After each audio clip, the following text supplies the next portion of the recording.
Assalamualaikum warahmatullahi wabarakatuh. Selamat berjumpa lagi dengan Pak D Sejarah dan Kisah. Mohon maaf sudah 3 bulan lebih Pak D baru sowan lagi. Kali ini Pak D mengambil judul Sultan atau Sunan Amangkurat II. Pecinta Pak D Sejarah dan Kisah, cerita mengenai Sunan Amangkurat I sudah ada kontroversinya. Ketika Pak Adi menceritakan kebaikannya ribut, ketika Pak Adi menceritakan seperti yang ada di sejarah ribut. Monggo silahkan Pak Adi bercerita, Anda yang bijaksana. Pangeran Adipati Anom waktu belum menjadi Amangkurat II, begitulah disebut, adalah putra dari Amangkurat I yang nanti meneruskan tahtanya. Pak D akan memulai cerita pada zaman masa-masa jatuhnya Amangkurat I. Pada saat itu ada setidaknya 4 kekuatan yang merongrong dan menyerang Mataram dari berbagai sisi. Yang pertama adalah pasukan atau Laskar Makassar. Setelah tidak punya kerajaan, tidak punya negara yang berdaulat, Laskar pasukan Makassar ini melalang Nusantara, melanglang buana di Nusantara, menawarkan jasa perangnya. Mereka itu ahli perang, pemberani, tidak takut mati, dengan harapan supaya mendapat harta rampasan perang. Orang yang kedua bernama Raden Trunojoyo. Pahlawan nasional ini berasal dari Madura, juga nanti membuat perjanjian rahasia dengan Adipati Anom atau Amangkurat II. Yang ketiga, Panembahan Romo, tokoh Jawa yang dianggap sakti dan agung dari wilayah Kajoran ini, juga tidak suka dengan Amangkurat I. Dan yang keempat, tokohnya tidak lain tidak bukan adalah Amangkurat II sendiri atau Pangeran Adipati Anom. Ada konflik yang sangat buruk yang diceritakan sejarah antara kedua Amangkurat ini, antara ayah dan anak. Pertama adalah perebutan Rorohoyi atau Roro Oyi. Ada di video Pak Di tentang Rorohoyi. Singkatnya, Rorohoyi sudah diinginkan oleh Amangkurat I, tapi Amangkurat II juga menginginkan dan didukung oleh kakeknya, Pangeran Peki dari Surabaya. Rorohoyi diambil, mereka bisa bersama dengan Amangkurat II atau Pangeran Adipati Anom, tapi Amangkurat I ngamuk. Pangeran Peki dibunuh. Kemudian Rorohoyi ditangkap dan harus tewas di tangan Adipati Anom sendiri. Naudzubillah min dzalik.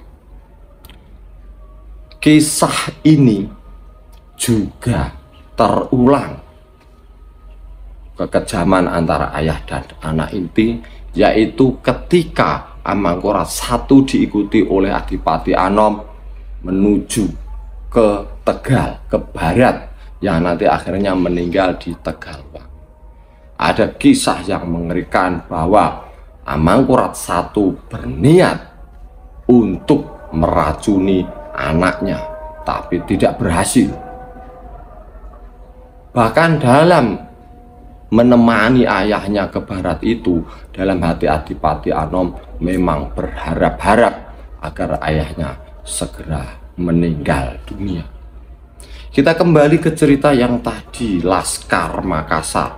Laskar Makassar bisa menguasai Madura.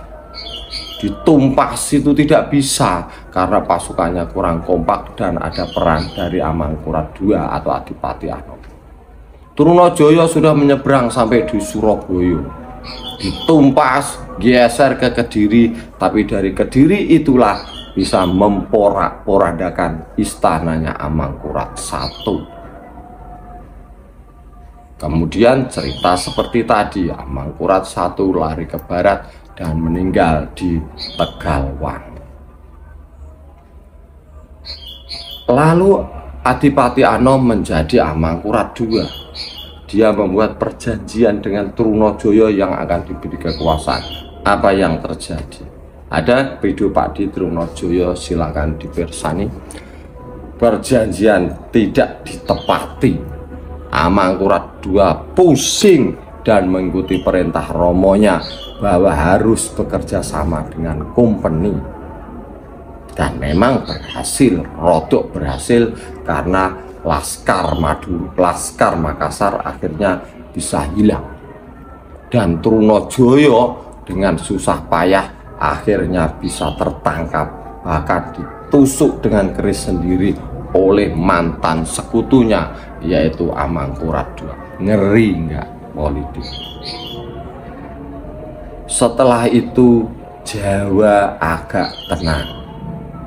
Amangkurat II naik tahta, meskipun sempat diwarnai pemberontakan karena Amangkurat II dianggap sebagai, ada isu atau dianggap sebagai anak Spilman. Amangkurat II itu betul-betul menghargai company. Dia memanggil gubernur jenderal dengan sebutan Eyang dan memanggil para panglima itu dengan sebutan Romo. Amangkurat II suka memakai baju militer angkatan laut Belanda, admiral. Maka Amangkurat II juga dikenal dengan nama Sunan Amral. Lidah Jawa untuk menyebutkan admiral. Fotonya itu pakai tentara Belanda, ya. Kemudian ada juga kisah yang jelek, yaitu Amangkurat II waktu muda, selain dengan Roro Hozi itu ada kisah dengan wanita lain, yaitu dengan istri adik iparnya. Dengan istri adiknya, artinya dengan adik iparnya. Jadi ada adik Amangkurat II yang bernama Pangeran Singosari. Pangeran Singosari ini pernah dijadikan Pangeran Adipati Anom, sehingga waktu itu Adipati Anom Amangkurat II ini ngamuk dengan ayahnya, tapi hanya sebentar. Bahkan ada kisah sempat diberi kekuasaan selama 8 hari. Adipati Anom atau nanti jadi Amangkurat II itu tahu bahwa istri dari Pangeran Singosari yang bernama Ratu Blitar itu punya hubungan dengan salah satu putra dari Pangeran Pekek yang bernama Raden Dobras. Begitulah, cantik ya Ratu Blitar atau Ratu Singosari ini. Mengetahui hal itu, Pangeran Adipati Anom memberitahu pada Pangeran Singosari. Padahal dia juga punya hubungan, memberitahu, hei, ini istrimu punya affair dengan Dobras, Pangeran Dobras. Berarti itu pamannya ya, karena putra Pangeran Pekek. Suatu malam diundanglah Pangeran Dobras ke rumah Pangeran Singosari, tapi dibawa ke kebun lalu dibuntut dan dikutut di kayak film G30, dimasukkan lubang dan ditanami daun pisang. Kisah lain tidak begitu. Kisah lain bahwa Pangeran Adipati Anom dan Raden Dobras datang ke rumah Pangeran Singosari jam 12 sampai jam 3 malam, 3 dini hari kira-kira itu. Pangeran Singosari itu terkenal alim ya, Raden Tiron namanya, itu santri alim. Waktu itu beliau sedang sholat tahajud, sholat malam di masjid. Ketika pulang, Pangeran Adipati Anom bisa kabur, tapi Raden Dobras ketinggalan. Ketangkaplah Raden Dobras, ketangkap, kemudian ditanya macam-macam, tidak mau menjawab karena melindungi Pangeran Singosari, melindungi Pangeran Adipati Anom. Yang nanya Pangeran Singosari, jangan bingung ya. Lalu pokoknya dibuntut begitu ya, tahu nggih, disedani. Sudah digelarlah pengadilan oleh Amangkurat I, diundang. Bagaimana, apakah para pengawal mendengar ada suara ribut-ribut? Tidak. Karena Pangeran Singosari ditanya, "Kak, kamu kok bisa membunuh Raden Dobras?" "Loh, ada maling di rumah saya pulang dari masjid tapi saya nggak cocok siapa itu, kemudian saya bunuh." Dibalik tanya, para pengawal, para abdi apa mendengar ada suara geger-geger?" "Nggak ada." "Lu berarti nggak ada geger-geger," kata Amangkurat I ya. "Kalau ada geger pasti bende ditabuh, dung dung dung dung, maling maling, rotok rotok begitu." Lah itu nggak ada, nggak ada. Nah, jadi dinyatakan Raden Rahmat atau Amangkurat II itu aman, selamat. Justru, jadi belonnya anaknya, justru 34 abdi itu dibunuh beramai-ramai oleh Amangkurat I. Ngeri nggak? Itu kisahnya begitu. Saya tidak menjelek-jelekan tokoh-tokoh, ceritanya memang begitu. Kalau ada versi yang lainnya juga saya ceritakan, mau dimaklumi. Sing bener pripun Pak Adi? Ya Pak Ben nggak tahu sing bener. Anda tahu siapa sing bener? Bisa nembus salam itu masa lalu. Ya ceritanya itu valid, sumbernya kuat, tidak ceritanya tanggaku, tidak ceritanya Mbah Mudin, nggih. Itu cerita tentang Amangkurat II. Jadi dilindungi, nakal pokoknya. Padahal dia punya affair dengan Ratu Blitar. Ada kisah, jadi catatan-catatan itu bahkan saat Amangkurat II menjadi raja, Ratu Blitar itu masih berhubungan, masih bertemu dengan Amangkurat II. Saat itu Pangeran Singosari sudah meninggal. Ya, apa yang dilakukan oleh Amangkurat II, Sunan Ampral ini, apakah dia anti Belanda? Tidak, karena dia bekerja sama dengan Belanda. Tapi lama-lama dia juga sebel dengan Belanda, karena dari usaha Belanda menjadikan dia raja itu banyak wilayah yang kecaplok oleh Belanda, hutangnya banyak, berapa itu, 25.000 gulden dan lain-lain. Selain itu ada tokoh Patih Nerangkusumo, itu yang anti Belanda, yang menyadarkan Amangkurat II. Kemudian ada tokoh-tokoh lainnya, Pangeran Puger dan lain-lainnya, mau tidak mau juga mendukung anti Belanda ini. Jadi diam-diam Amangkurat II juga sebel dengan Belanda. Kalau kerjasamanya iya, karena dikisahkan itu waktu muda, selain kejadian tadi, Amangkurat II itu sering ngirim utusan ke Batavia, ke Betawi.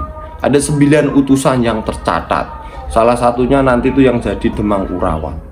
Mengirim hasil bumi, mengirim apa, terus minta imbalan. Imbalannya aneh-aneh. Kuda Persia, kuda betina Persia, busur panah, senjata dari Jepang, biar keren gitu. Jadi sudah menjalin hubungan dengan Belanda. Kalau balanya Belanda jelas ya.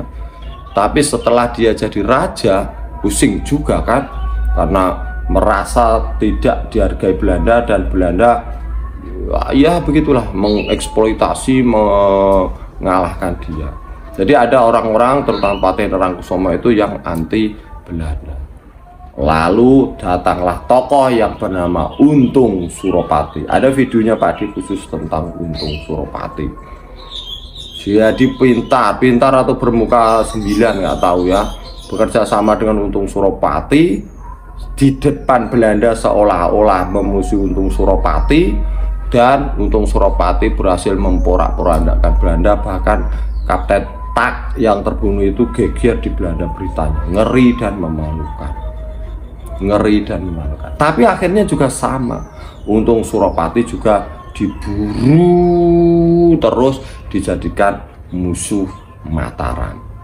Begitu kisah tentang Amangkurat II. Mudah-mudahan nanti ada lanjutannya ya, Amangkurat III dan seterusnya, supaya Pak Adi tidak bingung mau konten apa yang isinya agak panjang.